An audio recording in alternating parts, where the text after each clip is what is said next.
hesitate. Oh, you're coming my way with a read option? Yep. You're going to screen me over here? You're going to roll out on me over here, and I got to make a choice? Oh, okay.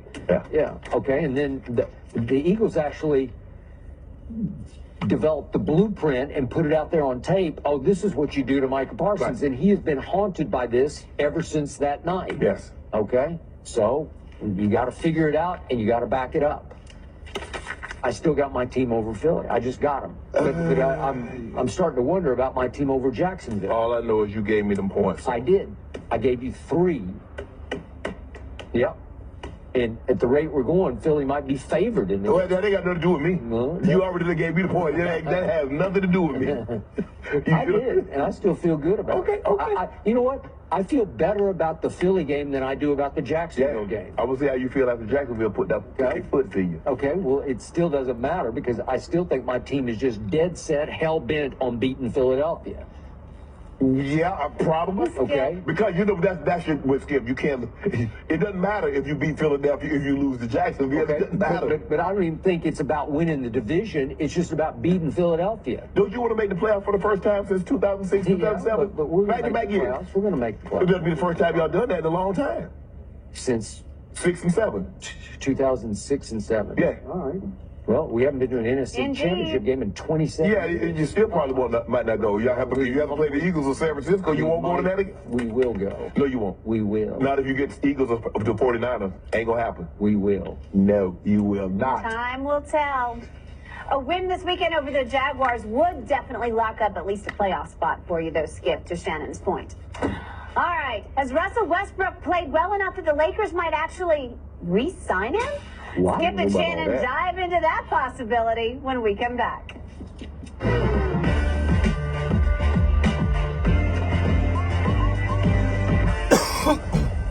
Fox Sports on Sirius XM is available on your connected devices. Listen at home anytime you want with Amazon Alexa, Google Assistant, or however you stream in the house. If your family depends on your income and something happened to you, what would happen to them? You need life insurance, and SelectQuote can help you get it at a price you can afford. SelectQuote found Jacob, 40, who's in excellent health, a 10-year, $500,000 policy for only $19 a month. Not in perfect health? Don't worry. SelectQuote found Tanya, 40.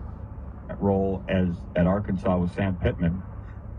They got the offense covered with Bobby Petrino, given the fact that he's had terrific offenses at a number of places, maybe the most explosive one in recent memory when Lamar Jackson was at Louisville. I almost wonder, though, is this going to be 2 head coaches? Because Petrino has a more decorated career as a head coach than Odom. He does. Is this going to be the head coach of the offense and the head coach of the defense? And I wonder if that's how it was kind of brokered to Bobby Petrino.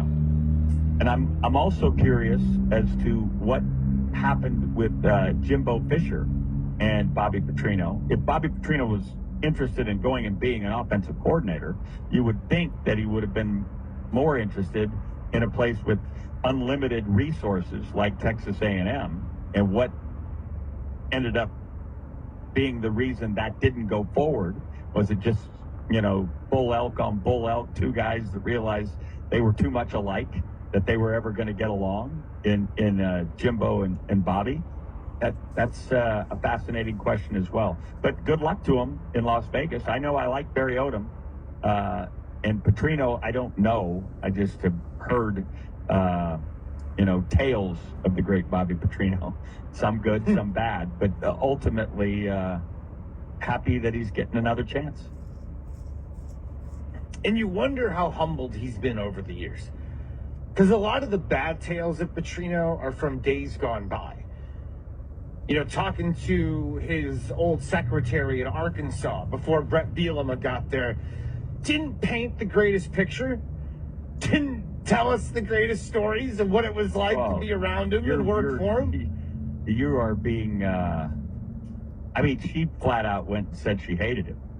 Yeah, she did. I was being kind, but and she left no stone unturned in terms of how she called him a piece of him.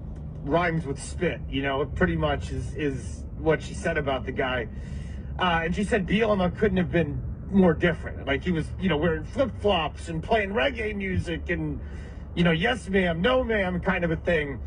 But maybe Petrino, through the motorcycle situation, and, wonderful place to take a joyride is the Vegas Strip with a little Harley. Really is. And they got volleyball players in Vegas last time I checked. But you stay away from the collegiate ones. Stay away from those, Bobby. You don't want to get in trouble again. But Bobby Petrino, to me, is a guy that obviously has an incredible offensive acumen. Lamar Jackson was... I went to that Florida State game, Rick. Remember that? And I was just like, what did I just watch? Did I just watch Magic for 60 minutes? It was brilliant. The two of them together. You were all about the bill. You were all about the bill coming home from that. You'd been brainwashed. What he showed with Lamar Jackson as his quarterback was the ability to adapt an offense to his personnel. He was not going to be as rigid as I think Jimbo Fisher has been in forcing square peg into round hole with respect to, I'm going to do it this way, even if I don't have the pieces to make that way as productive as it should be. And with Lamar Jackson, he started getting into pistol stuff. He started using quarterback run, which had never really been part of his offense, at least in recent memory. And in so doing, showed versatility and an awareness as to what's going on in the world of offense, because yours are not the only ideas, and if you're not paying attention to what others are doing, you're missing out. If you're not studying Lincoln Riley right now and what's going on, whether it be at Oklahoma or now USC, you're not really studying offense. And how did Garrett Riley use that to put in what's going on at TCU? We know Sonny Dykes had Mike Leach air raid, but what is Garrett Riley meant to that? You're not studying that. You're not really understanding. You're not looking at, Michigan's run offense and understanding how they go for 400 yards against Penn State when Auburn couldn't hardly get a drop. You're not studying. So those are the kind of things that offensive guys have to have a curiosity about, to look and say, is it just personnel? Were they just better?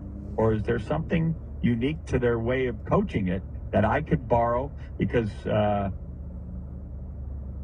using others' ideas is the way of the world in the world of coaching.